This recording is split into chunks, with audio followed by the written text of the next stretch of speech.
Aloha, friends and neighbors. Rollin Frost here, Kona Astrologer. I'm trying to clean out the place a little bit, and I came upon this old brochure. Kind of amazing. This is when I only had 25 years of experience. But on this brochure, I was kind of proud. I did some original research, and I found the chart of Kamehameha the Great. Yes, I worked hard at this.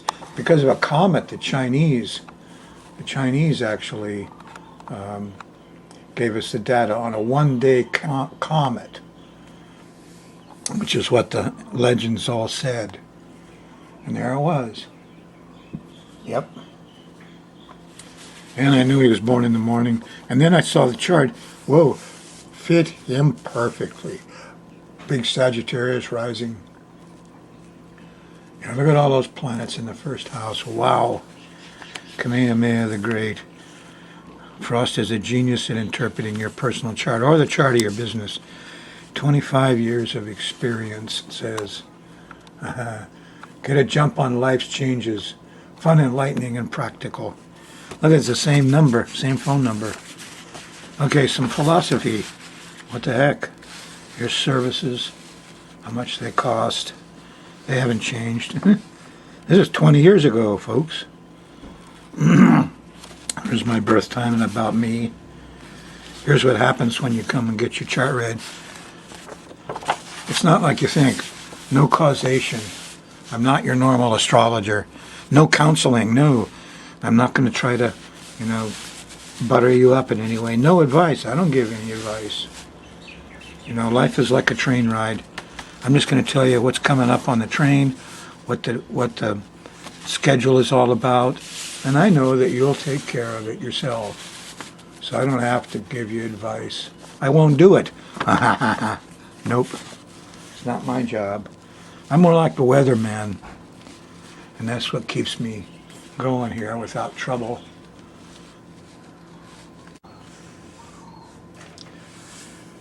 Hey, let's get to the sky mirror. Let's get down to business, huh? This is program 1131. 1,131 weeks I've served you. I've never missed a week, No. We're going to cover August 3rd to August 12th. And the prior full moon was at 5 Aquarius on July 27th. We're going to study that moon a little bit because we've got Uranus stationing here. Yes. The station of Uranus, there he is. See how big I make him? Happens on August 7th. And of course, he makes lots of shakings, lots of earthquakes, and usually some tornadoes, things that go around. He rules machines and electricals and power outages and a feeling of aloneness and a revolutionary new look at reality lots of times. So Uranus station is a big thing. This one trines Saturn. So there's a very practical side to this. Yes. We can learn a lot from what goes on here. I can go on about spectrum, my God, the evil Uranus. No. Boy. The evil spectrum came to me and said, we got a deal for you. We're going to give you much better TV and more of it. And then they shut off my regular TV, and I had to go and get a box. And then they show up with 400 channels, none of which I would watch. And they're all different numbers, and all the numbers from the old channels are different. And I can't find my old channels and my favorite shows. When I finally came back and said, hey, here I am spending more than $100 a month, and you don't give me TCM. Oh, well, that's a special. You charge me $12 a month extra just to get my favorite channel. Spectrum is a bunch of gangsters ripping us off here. Who minds that store? Who's watching over this? Okay, that's a bad Uranus. Bad Uranus. So, here we are. There's an eclipse coming up August 11th. And this is pretty neat because it's at 19 Leo. And you had that other one, the last one, That's, yeah, it opposed Pluto. And boy, that new moon opposing Pluto, we had a policeman killed in a police hunt here on the Big Island, and Pluto all over the joint. You're probably very tired of panicky stuff and police and guns and eek, a bug. So this eclipse, August 11th, takes us out of that world. We're not going to worry over the police and the guns for a month. Or probably the volcano is going to calm down too, and the many volcanoes on the earth that have been bugging us since that last new moon, a month before this eclipse. So, interesting times we're in. We're going to look at the July 27th full moon, which is also eclipsy, the 5 Aquarius full moon, and find out more about this Uranus station and maybe where he's going to act up the most. But for now, let's go take a look at it day by day. I'm going to run the moon around the edge of this planetary pattern, and as we do, it makes angles to these actors on the stage, and it kind of generates the mood of the times. It's like watching a play, you know. And right away, when you look at Friday, August 3rd, the moon starts off in Aries, and then before lunch, depending on your time zone, switches into Taurus, and on comes Uranus, which is stopping on the 7th. There's only 5 days in the future, so there are going to be some shakings here. There could be some quakes. I ought to write something here. Quakes. I need something better to write with. Now there's a window to this quake zone, and we are talking big quakes too. Quakes. I'm particularly worried about the Bay Area, for instance.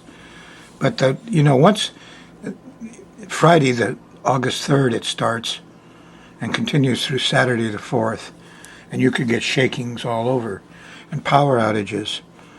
And this is not an easy time. Here's Mars in square. So the shaking that Uranus does makes fires, and some of the electrical outages you see will be because of forest fires and stuff. Yeah, tough time. Sudden violence because Uranus is acting up, and he is acting up. And you're going to see it Friday and Saturday. Quakes.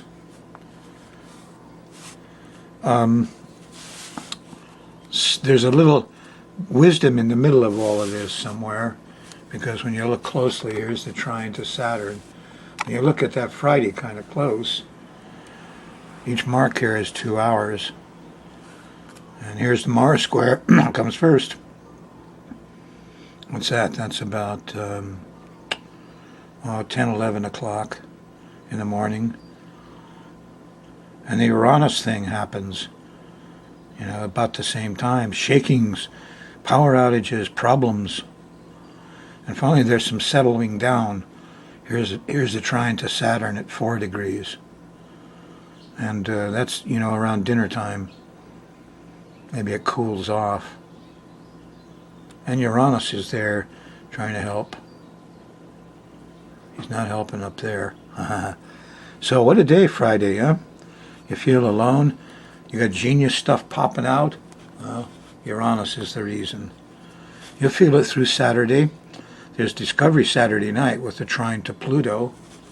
And there's action on Sunday. Why? Right up till after lunch, when the moon leaves Taurus, right here, and leaves Taurus and goes into Gemini.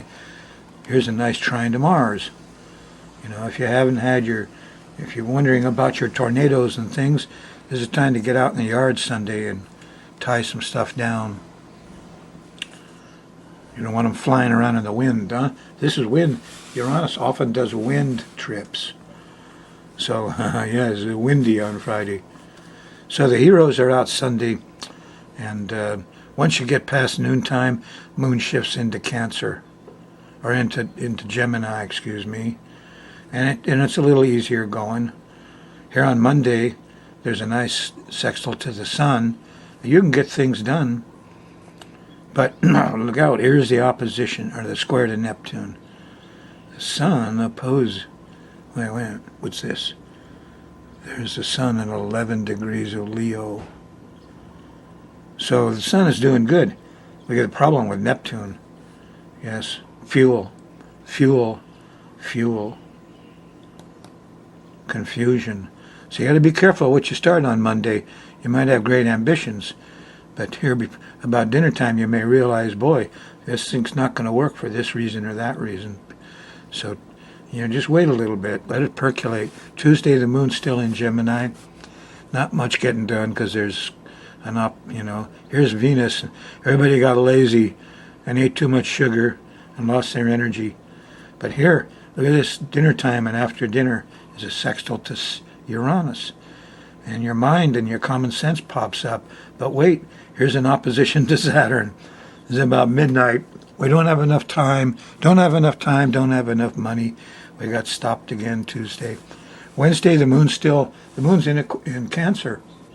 Feels a lot different. More inspiration. Here, Wednesday afternoon and evening, the moon trines Jupiter first. Wisdom, lightning bolts of truth. That happens around dinner, and then an hour or two later, here's trine to Neptune. Inspiration. Oh boy, wonderful time.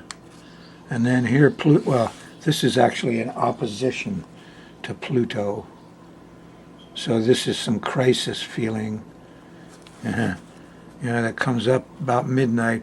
What do you mean the volcano's going off? Is that a police siren out there? So there's a little panicky time here, late Wednesday night, early Thursday morning. Moon in late Cancer on Thursday. There you are. Sometimes I don't watch the screen, I'm sorry. After lunch, Thursday, here's Mars acting up. Fires, fights, high temperatures, and here's a square to Uranus. The power went out. What a time for the power to go out. Here you are trying to stop the forest fire or air condition your home, or this is unusual electrical failures due to heat, motors overheating, things like that. Yeah, Thursday afternoon. Not so hot. You can relax a little bit after dinner. Finally, here's a sextile to Venus once the moon goes into Leo. Moon in Leo, you're getting close to that new moon. There it is on Friday, the 10th. This new moon takes you out of the panic zone. You'd be surprised how many people are having little panic attacks in the month before this. The last of your panic attacks would be this opposition to Pluto right here.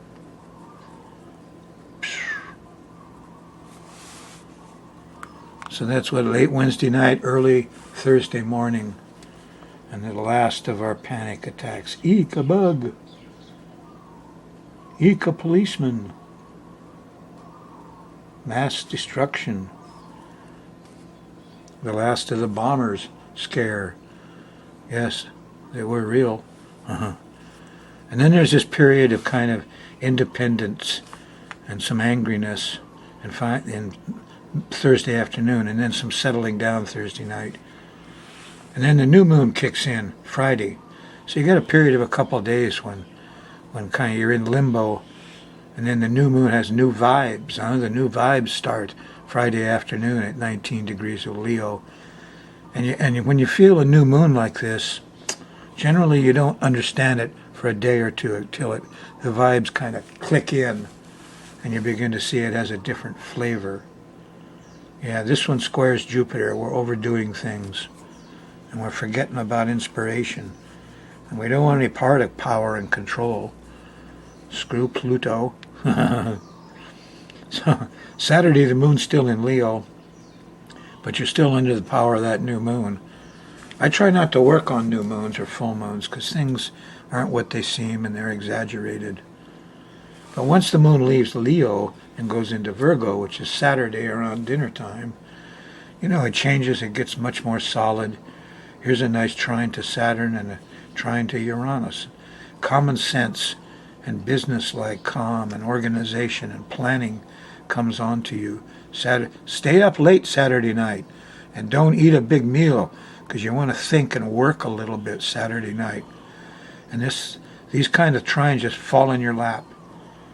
Well, there's an engineering diagram of the exact plan I wanted to do. It just popped up in my head. How to manage it, how can we fix spectrum and make them civilized and stop ripping us off? Damn company. Well, here's Sunday. Moon's in Virgo. You're on the 12th. Feels pretty good as you go up to the middle of the day. Here's, a nice sextile to Jupiter. People are clowning around a lot. This is probably 2, 3 in the afternoon. And then an hour later, getting close to dinner, there's an opposition to Neptune. Look out. People drinking, water problems, confusion, delusion, over-exaggeration. Sunday night. You get your head, but it's not till midnight, 1 a.m., when the moon, trines Pluto, and we all come back into some power and control of ourselves. An interesting week, isn't it? It's supposed to be the Big Island with the volcano hotspot over here. I've got some interesting things to share with you. And, starting the show off with this really neat old piece of ancient stuff. Everybody has these racks for the tourists, huh? And that's what this was on Kauai. This went into the rack for the tourists. And so it sticks up and you'd see this. You'd see this part. And then next you pull it out, you see this. This is what a chart looks like. And then inside, nice write-up. I worked hard on this. The philosophy, what it's like to have a chart reading, what the train schedule's about. I record it all for you. Some stuff about me. First hour, $99. Second hour, longer, 60. These are pretty much my same rates. No, I don't do basically I do Jeep, Chevys, and Caddies, 65, 95, 125. But this is nice. Now let me show you something else that just came up. Tell you the truth, I was pretty down. Honolulu won't play the show. They want it on computer chips. What the heck? And then they didn't play my show on the Big Island. And so I wanted to look and see if it was on YouTube. And I learned that you go to YouTube, you get 18 years of shows and stuff. So you have to click on the date, and under the date go for the last week, and then you'll get the current show. But I didn't know that, and I started, going down, and I scrolled down about 5, and I found somebody else had written about the show. I think it's a lady. They call, and here's her address, .com. And, okay, what is this? This is now 2007. Yes, and show 541. That's way back. And what happened is I predicted a very large quake. And I predicted it for Saturday the 31st. So this lady does charts. She's an astrologer. And she captured this. And there it is, big quake. So you see, that's why I just put quake down on that last sky mirror. And there it was, the 31st. Now listen to what she has to say. This is the best part. This raised my spirits considerably. This is an astrological chart that predicted an earthquake to occur on March 31st, 2007. It's from a public access cable TV show from Kona on the Big Island of Hawaii called Astrology with Rollin Frost. And on April 1st, across the international date line, but it's still March 31st, Hawaii. An earthquake with an 8.1 magnitude. Yes, 8.1 rocked the Solomon Islands, resulting in a tsunami advisory for the Hawaiian Islands. Whoa! And this person, and people poo-poo astrology. So here's a clear prediction of an earthquake on a certain day, a big quake, he said, and there it was. She goes on, I've been dabbling in astrology for 20 years, doing people's charts and reading everything I can about this fascinating subject. There are some shitty astrologers, and there are some great ones. Yeah, Rollin is one of the best. I was going to warn you here. You don't judge, you don't think you're going to get a reading like a palm reader or a psychic from me. That's where the phonies are, in the magazines. Like she says, there's a lot of shitty astrologers around, but there's some great ones. Frost is one of the best I've come across. Not only is his show a wealth of information, this old hippie is hysterical. Watching the program makes me feel like I'm hanging out in the comfy home of my eccentric favorite uncle. Wow, far out. It looks like this is a lady astrologer. No, I'm not done tooting my own horn here. Now listen, here's the next paragraph. I used to watch him every week on Maui's public access channel, and I was bummed I was unable to do so moving back to the mainland. And now, thanks to you, YouTube, I can't wait for each week's new Sky Mare segment of his program, as he explains in great detail how the planet's current positions will affect us. But even better is the first part of his show, which he calls his monologue, where he rambles on about the most random of topics. Check out Rollin's weekly TV shows on YouTube, where a couple of fans have started uploading them this year. Yeah, you can do a YouTube search for Rollin Frost and sort the results by date added. That's the key when you go to YouTube, because there's 100 shows on there for the most current shows which are uploaded. The most current Sky Mare. Now this is from an astrologer, and the evidence, and the 8.1 earthquake right to the day, and this is in 2007. I was a damn fine astrologer then, and now I got 20 years more experience. Hey, you want a chart done, you better get at me, because I'm getting old. See, well, I got more to show you here. Hang on.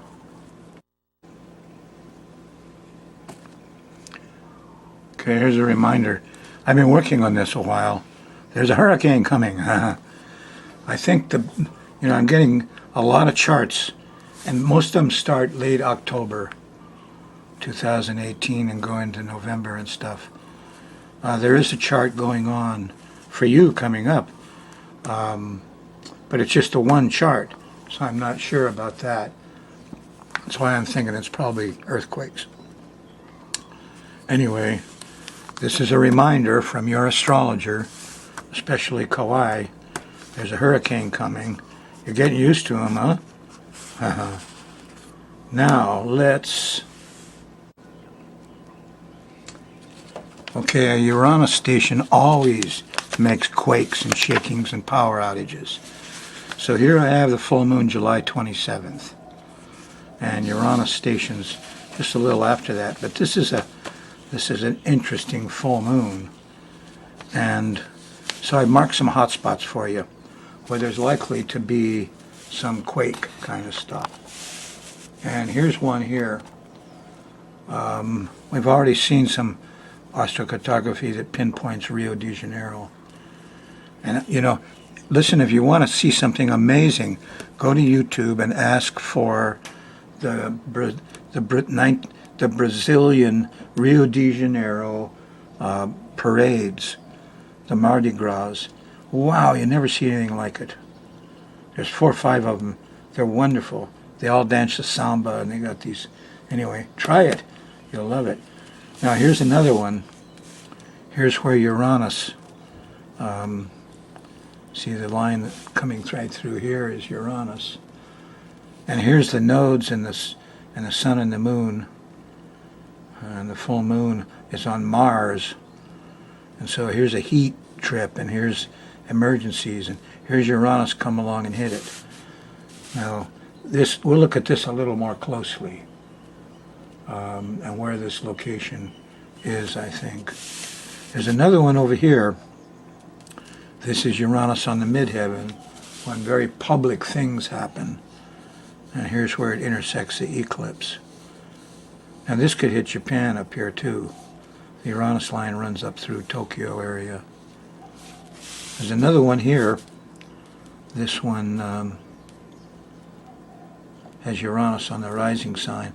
Maybe it's not quite as important. But you can see the Uranus line intersects off Madagascar here with the nodal stuff. That's what's important. Okay, here's the astrocartography chart we want to examine. July 27th, 2018. See, this is 10 years after my big, perfect prediction on the big quake. Okay, what do we got here? Well, this is the chart of the U.S. When you put the lunation on there, what comes up real strong is this one right over here.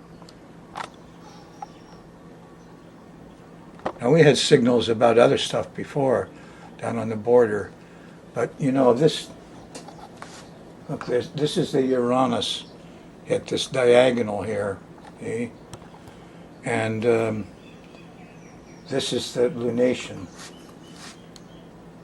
the new moon. And you can see they're running through the Bay Area. Now, the Uranus line runs through the Bay Area and then takes off up here. Actually goes through Edmonton. And we know that there's the Cascadia faults and all of this are sensitive to this. But you know, this is a quake zone here, kids. And this is, you could circle this whole area from here down, and you're sitting on it. If you're watching that Friday show, the moon goes by Uranus. This could be your first in time actual happening.